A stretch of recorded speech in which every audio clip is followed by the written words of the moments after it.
I'll never forget the first layoff that happened. I was so blindsided by it. It was almost like going through the stages of grief. I was in disbelief, and I kind of used that as motivation. It was like, okay, well, if they don't want me, I'm gonna go out and find something even better, and I'll show them. My name's Jessica Patel. With more than 20 years in personal finance, I'm thrilled to share the real stories of our guest journeys with money, careers, and building the life they want. Hi, I'm Jessica Patel here with your next episode of Life in Progress.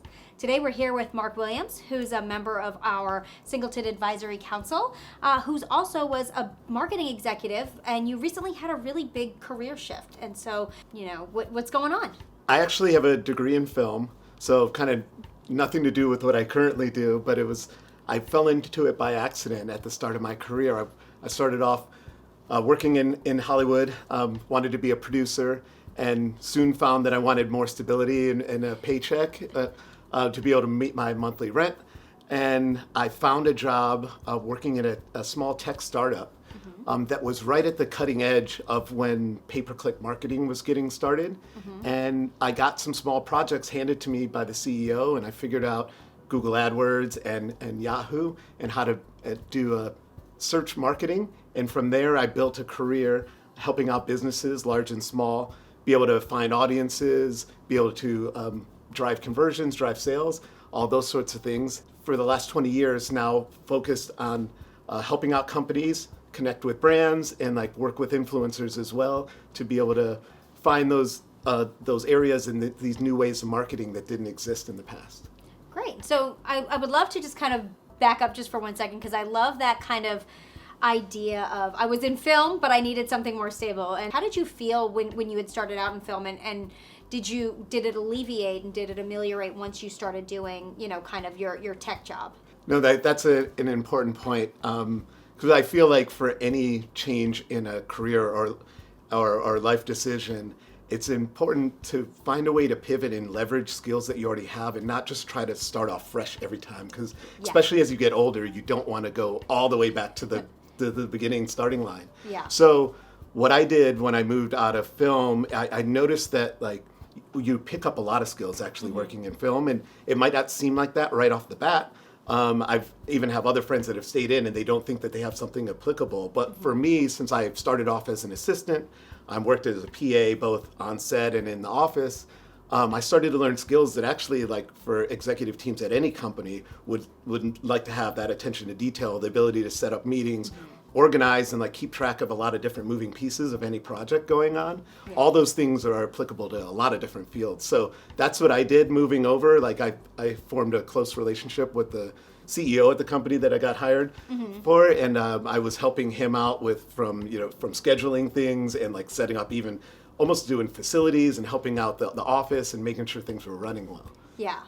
So I think that your skill set of kind of learning that organization and your people skills really helped you kind of maneuver into that new thing, and then your ability to kind of learn new stuff from there. That's right. Yeah. That's awesome.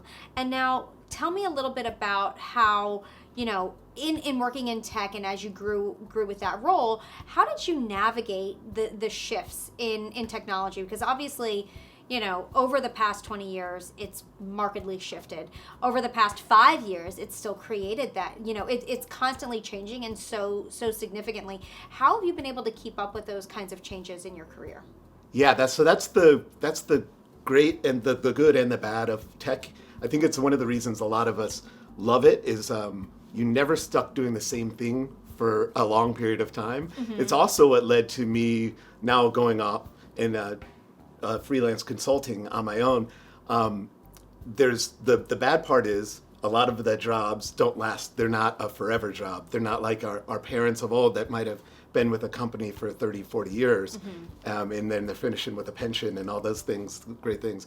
So, I'd say on average, a lot of the people that I know that work in tech, it could be a 3 to 6 year engagement with a company, and that's considered normal now. Even though, to my parents, that seems like you barely work there. You have to be willing to keep up to date with all the things that are happening, and always have this kind of strive and be interested in being on the cutting edge of what's coming. And so, as I mentioned, so I went from doing search marketing, which was core, and it still is to a lot of digital marketing, but there's been so many other layers added on, and YouTube was one of the big things that happened around the 2010s forward, where we started to see more the internet figuring out pre-roll and mid-roll ads and like overlays and different ways to be able to monetize video. Yeah. And then also, since we saw hordes of the younger generation starting to consume this content, this was the only way to be able to reach some. So I saw that there was a need, and like that there was a lot of interest from current